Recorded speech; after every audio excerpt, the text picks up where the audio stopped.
পুঁই চচ্চড়ি করবো ইলিশ মাছের মাথা তেল দিয়ে, তার জন্য ইলিশ মাছের মাথার তেল আছে।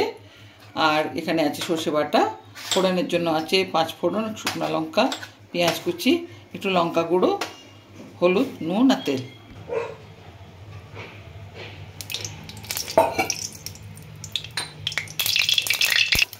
নুন হলুদ মাখিয়ে নিচ্ছি মাছটাতে।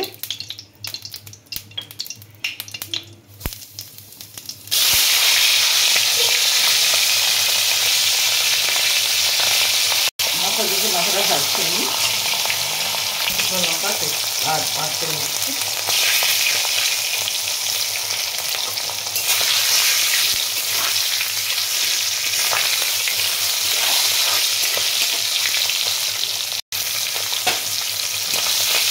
সাদা মাথা রান্না করছি।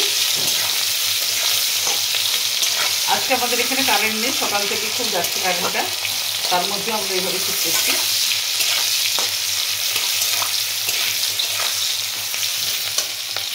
এবার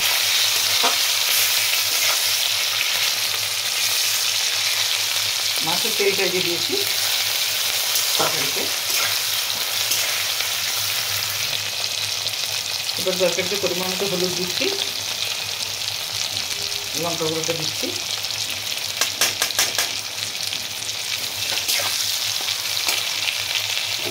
এবারে সবজিটা দিয়েছি, সবজির মধ্যে পেঁয়াটা আর একটা চিচিঙ্গা ছিল, দেখিয়েছিলাম আপনাদেরকে, এটা দিচ্ছি।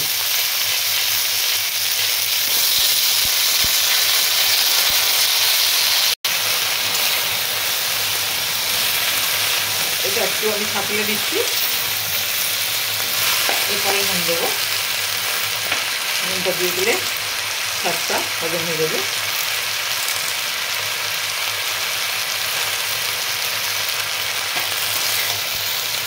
এটা একবারে গ্রাম্য পরিবেশে গ্রামীণ পুঁই ডাঁটার চচ্চড়ি ইলিশ মাছের মাথা তেল দিয়ে খেতে তো অসাধারণ লাগবে। তো সবাই বাড়িতে একবার চেষ্টা করে দেখবেন। একটু ঝোল ঝোল আছে, এর মধ্যেই আমি সর্ষে বাটাটা দিয়ে দিচ্ছি। এটাতে চিনি টিনি আমি কিছুই দেবো না, চচ্চড়িতে চিনি দিলে ভালো লাগবে না, একটু নুনতা নুনতা থাকবে।